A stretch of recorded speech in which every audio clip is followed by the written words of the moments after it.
Okay, so as you can see, I'm on the main Google screen. You just go to your apps, click calendar, and you can create event. I'm gonna create an event for every Wednesday. Name it sorority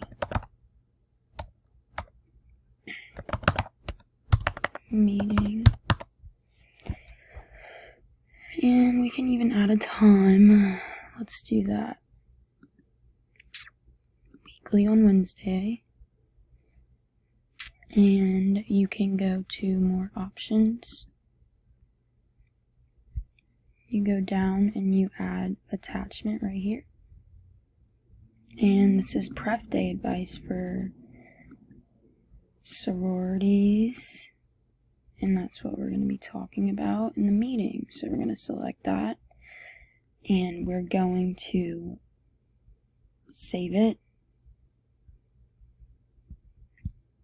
I don't know why I put 11:30 p.m. sorority meeting, because that would never happen. But anyway, you click this.